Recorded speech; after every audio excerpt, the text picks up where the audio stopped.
All right, guys, besides John Barr donating $250 on August 1st to Wes Moore's reelection, he came out as anti-ICE. He endorsed Wes Moore in October.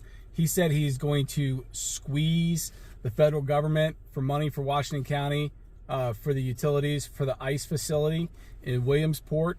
So he's anti-ICE, and then he's saying he's going to basically overcharge the crap out of the federal government, which is what Washington County does to people who try to build in the county to try and discourage them and to try to control development.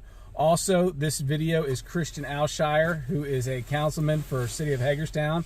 He's going to be explaining how Washington County, specifically John Barr, Michelle Gordon, and the county commissioners actually control development by not allowing them to get water, and then they have to wait 5 years to reapply. So if they don't want someone to build housing development, they'll just simply say you can't be annexed in the City of Hagerstown and get water. Too bad, you can't build your development of affordable homes for citizens in Washington County. And what that does is it makes John Barr's real estate in the City of Hagerstown and Washington County, which he owns a lot of, worth more. He's literally using his position to restrict supply of housing and building so that he can profit from it. At least that's what it looks like to anyone with two eyes.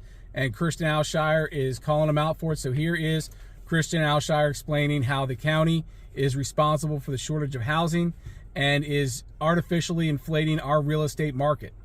I try my best not to bring the county into this conversation this evening, but it is it's basic. It's basic mathematics. Property owner has a greenfield property out along 81. They want to develop that property for residential purposes. They want to build 300 houses, apartments, complexes, whatever. They have to come into the city boundaries in order to obtain the appropriate zoning classification in order to be able to build that density of housing units on that property.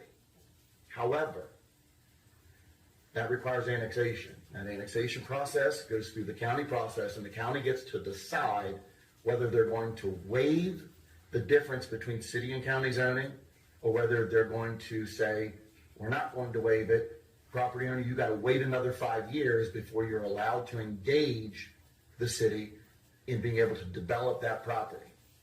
Every time that happens, that puts a 5-year moratorium or 5-year additional delay on this community and the greater Hagerstown area, frankly, and being able to add the necessary housing stock that we need in all of those different types in order to lower the affordability, because the demand, as one of the gentlemen pointed out in the back, remains so high because of that factor. They don't have those same